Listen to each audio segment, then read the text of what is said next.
Perfect. Well, hello, Mike. It's so great to connect with you. We've had a few great conversations previously. I want to ask you, who are you? Who is Mike? Yeah, it's a good question. And the answer is going to really depend on where you're coming from because I have this sense of myself, like had a near-death experience, all of that. And that, for some reason, that was very difficult to integrate back from, as you know. And then I stepped into the altered states of consciousness with plant medicine at an early age, like at 19, 20, 21.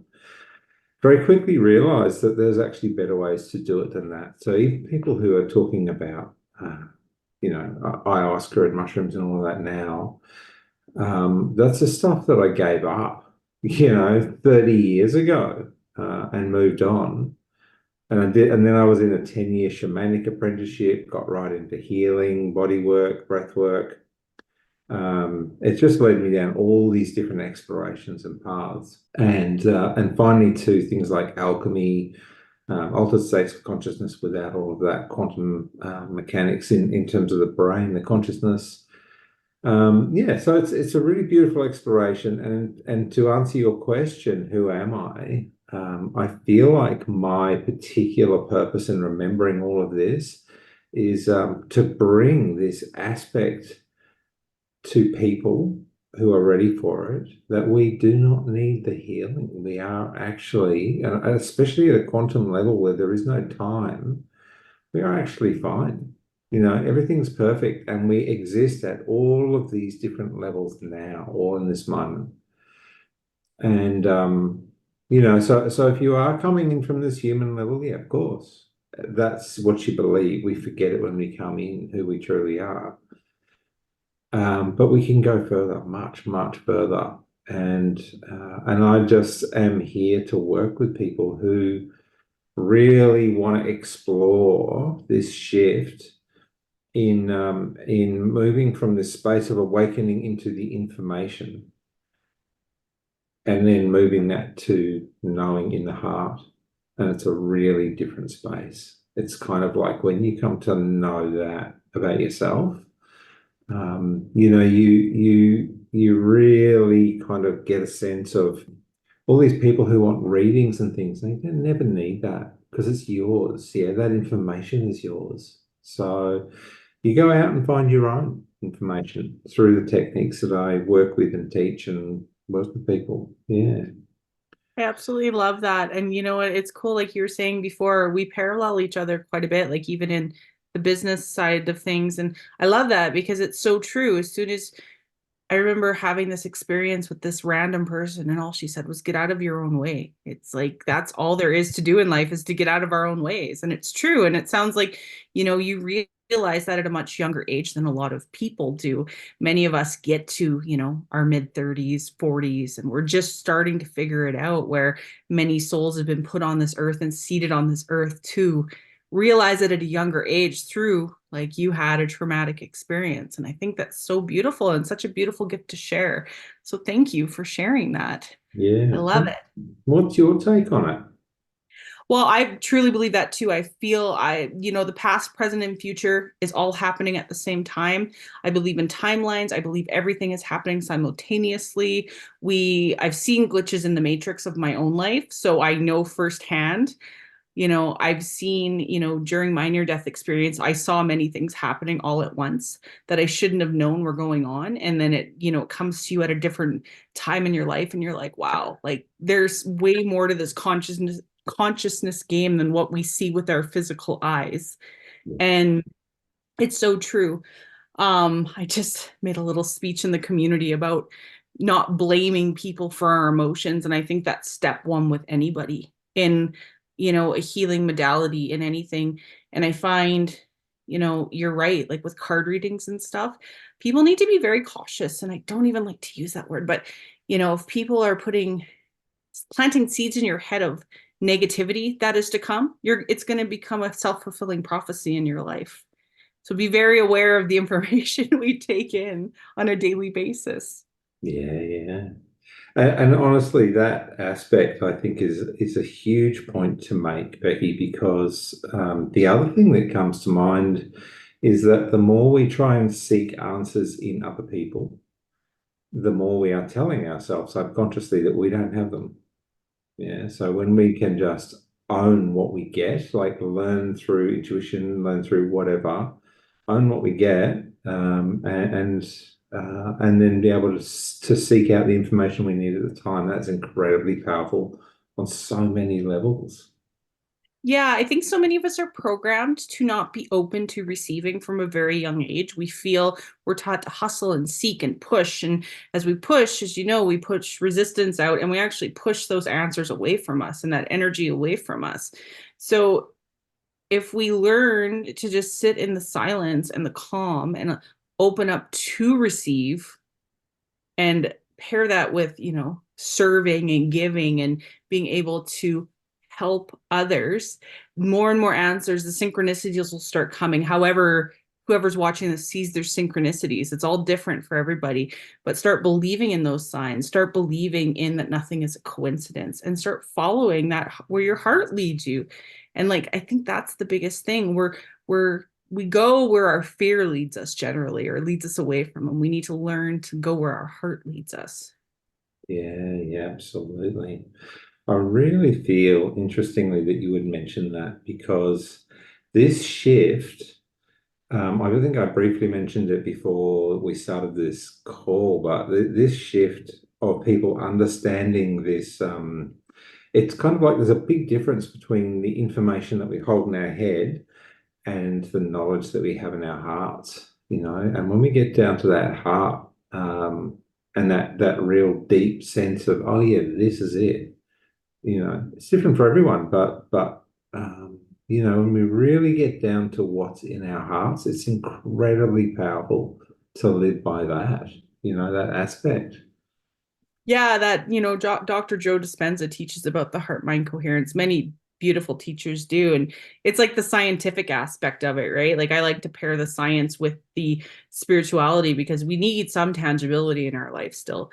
When we start to trust our intuition, where so many people are untuned from our intuition.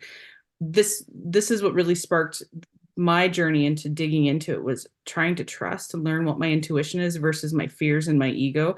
And not to give ego a bad rap, because we need our ego to survive. Our ego is just as important as our intuition, but we need to learn to pair the two and understand where the voices are coming from in our in our head, and understanding that, pairing those two and trusting that guidance, whether it's you're driving down the street and instead of going the same route today, you have some inkling to turn right down this other road where you may happenstance bump into somebody that you haven't seen in years, or somebody new that's going to give you some great offering or information, or go to a different coffee shop, text somebody you haven't texted in forever. Like, we're so telepathically connected as humans.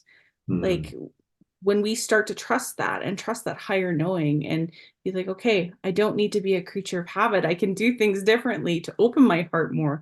Our lives will change before our eyes. Yeah, beautiful. So what comes up in the moment is this notion that in a quantum universe there is no time. Yeah, which means that all of those aspects of us that we encounter are actually all unfolding right now. We have this human aspect, we have this spiritual connection to the human aspect, but we also have all of those layers, all the way up to existing and being, one with everything. Um, and they are all unfolding in the now. So what's your experience of that? That's such an amazing point to touch on. Thank you for bringing that up. So the now is important. And what do you mean by the now? It's just being okay with right now, what is, whether it's good, bad, or ugly in our own perception. And the now, the past, present, and future, as we shift our now. So the only way to shift our now is in our mind, our mindset, how we're showing up.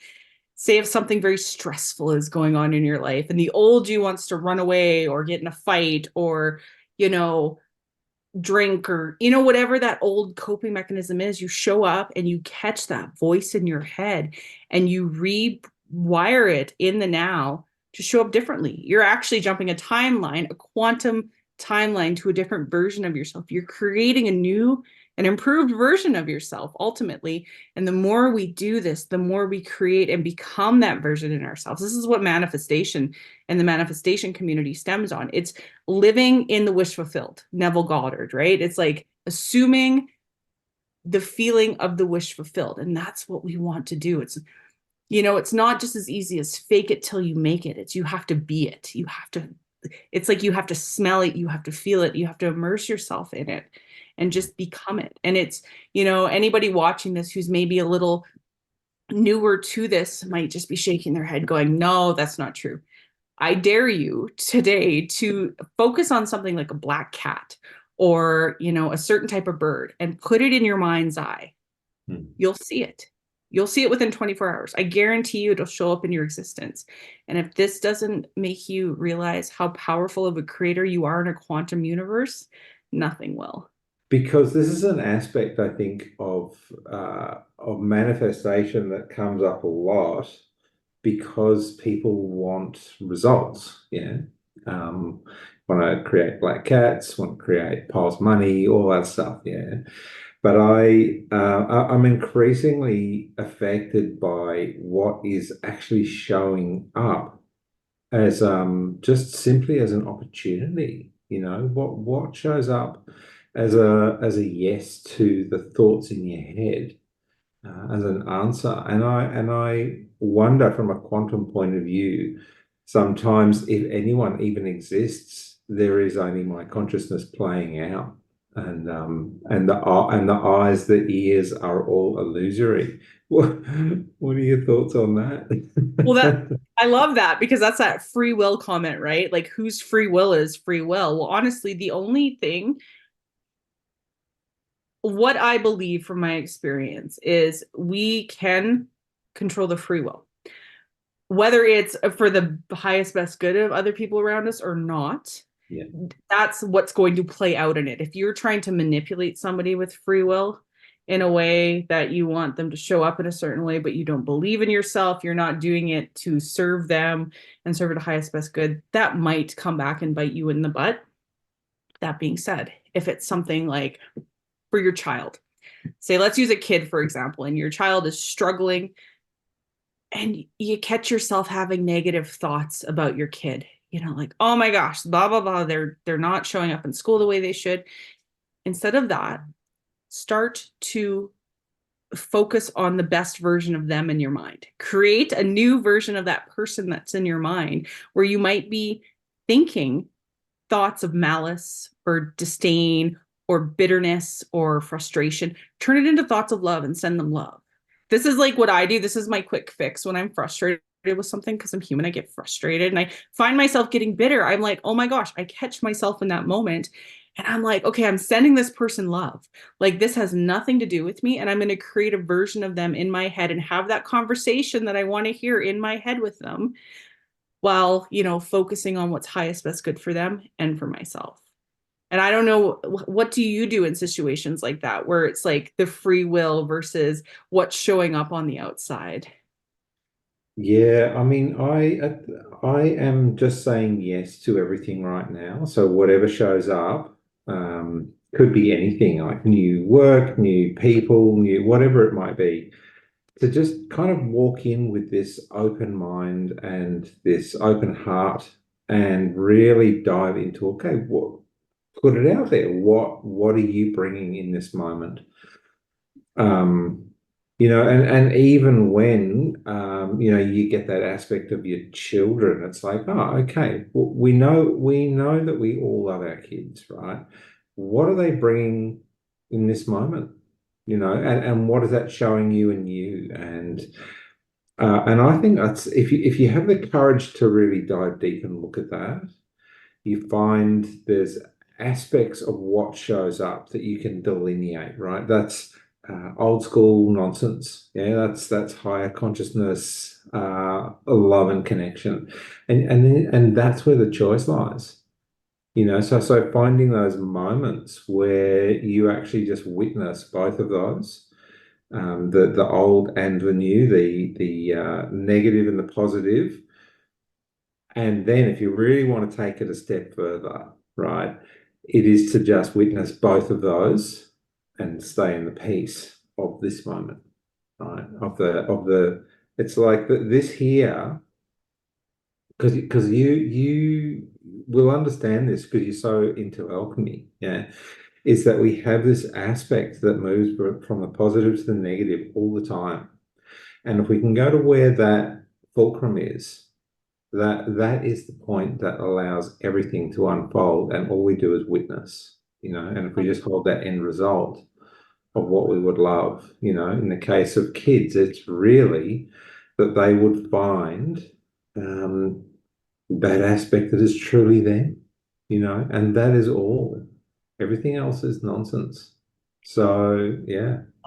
I love that. That is so amazingly said. And the fact that you brought up like that fulcrum and like I love it when people speak in analogies because I feel it speaks so much to so many listeners, so many people that this will touch because people on the outside might not understand what we're explaining, but when you can see it in a picture in your mind and create like this comparison to something physical, it's like, oh, it like light bulbs turn on. And it's so true. It's like we must live in this place of balance, in this place of nothingness. The 0 point, I call it, is where all creation comes from. Yeah. That quiet point, the point between the in-breath and the out-breath, that small space where nothing is happening. That's how universes are created. And that's how we transmute what is showing up in a way that we may not want in our lives by not fighting it and forcing it back, but sitting with it and breathing through it and allowing it to be, and then transmuting it, back into love, unconditional love, because that's what it is. And another great point to that is one of the first topics that I really learned and held on to was in the Tao Te Ching, and it was Wu Wei, Lao Tzu's Wu Wei, effortless effort. And I was like, this makes no sense. How can you have effortless effort? And if you think about it, if you're in a river, life is a river, and it's trying to take you where you're meant to be. Like we, in a multidimensional universe, a quantum universe, there's so many ended timelines that we can choose. And the river is trying to take us there.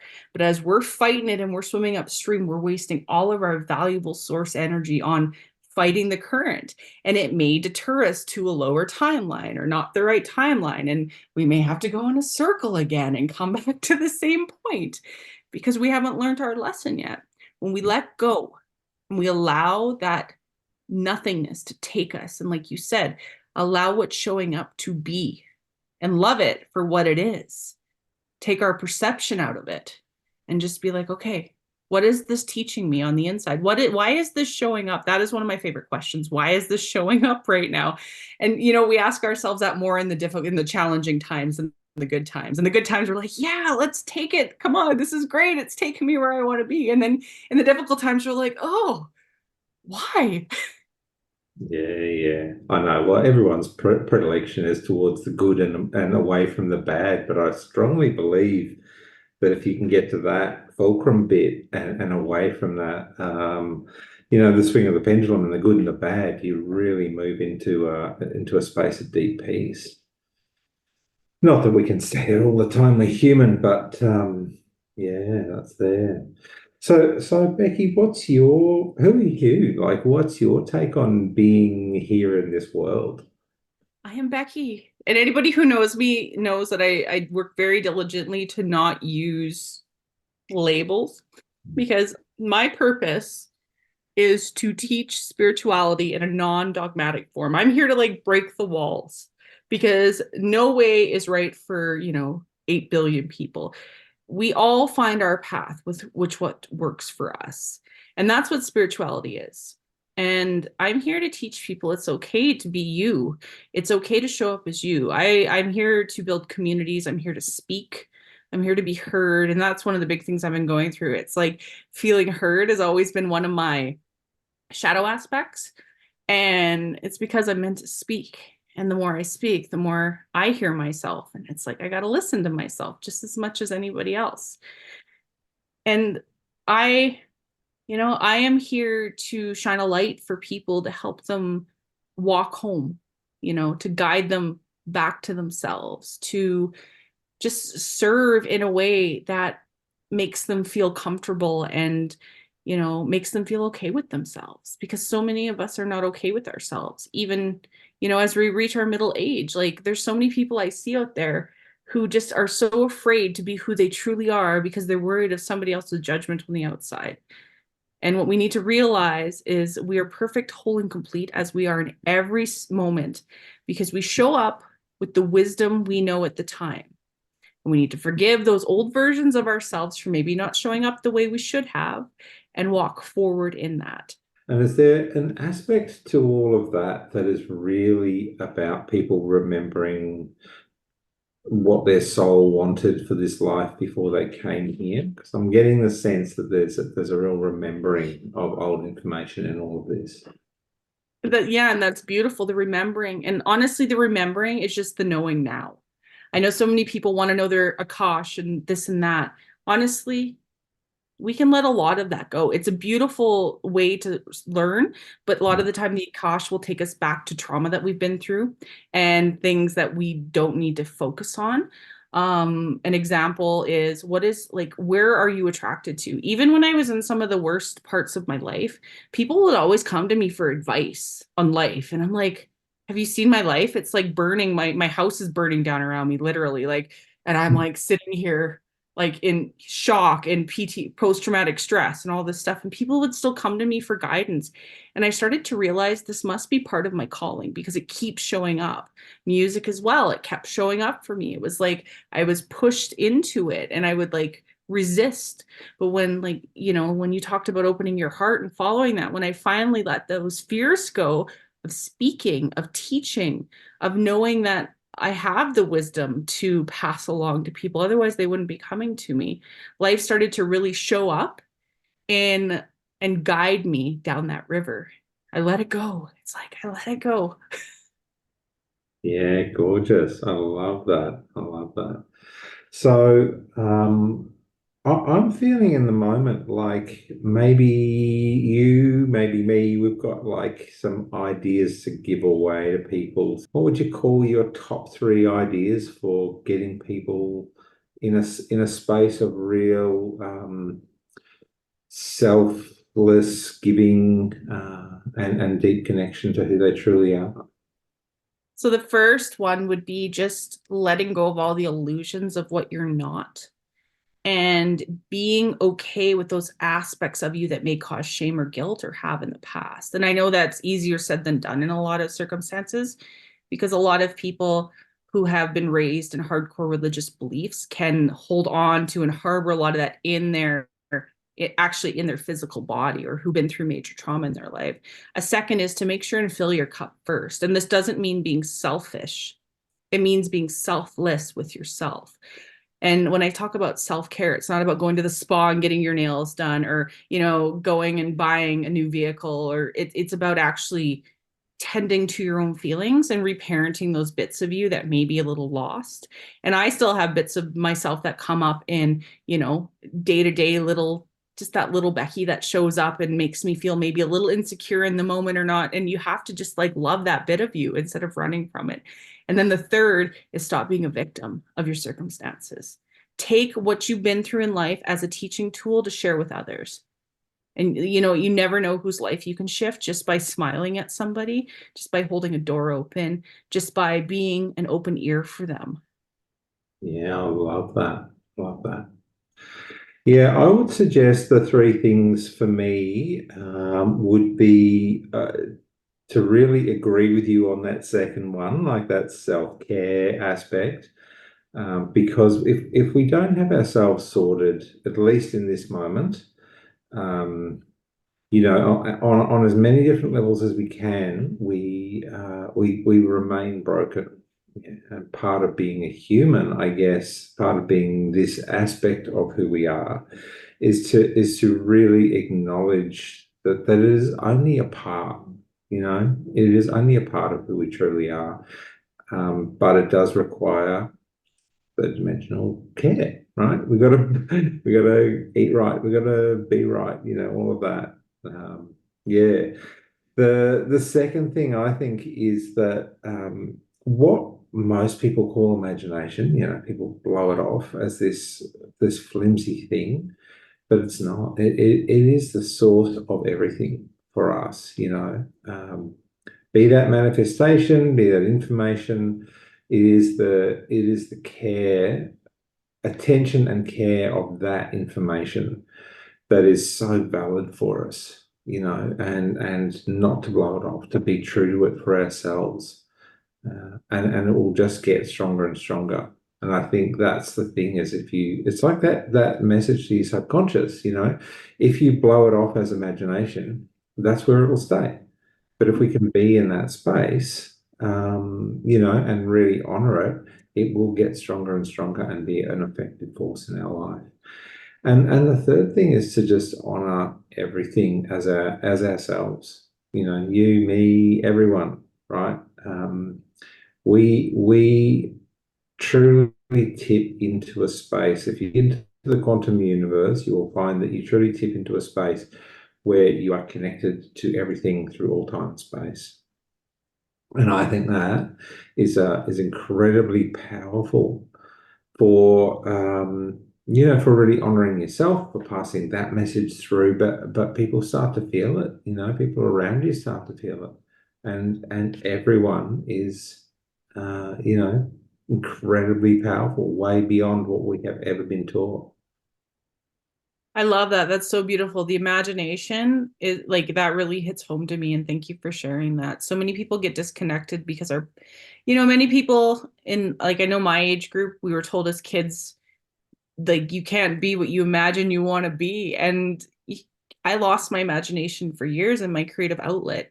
That being paired with being creative is huge too, because that really opens up those channels for creating, for imagining. So just follow that. It's okay to have childlike fun once in a while. That would be another thing I would add. Like number 4 would be have fun, find joy in the mundane things in life and do things that make you happy. Do things that make you happy. It's when you're finding that disconnect to life, when nothing's making you happy, that's when you really need to look within and be like, why am I feeling disconnected? Why is this not bringing me joy?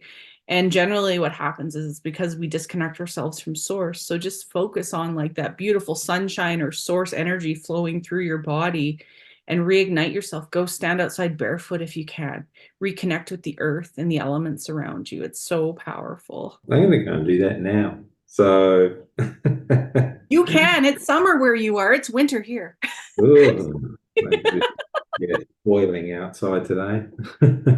Oh, nice. Yeah, go walk barefoot. This is amazing. I love these types of like this co-creation. Just it's what lights me up in life. So thank you for inviting me to do this. I really appreciate it.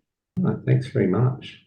Thank you. And I hope you have a beautiful day. Let's talk again soon. This was really awesome.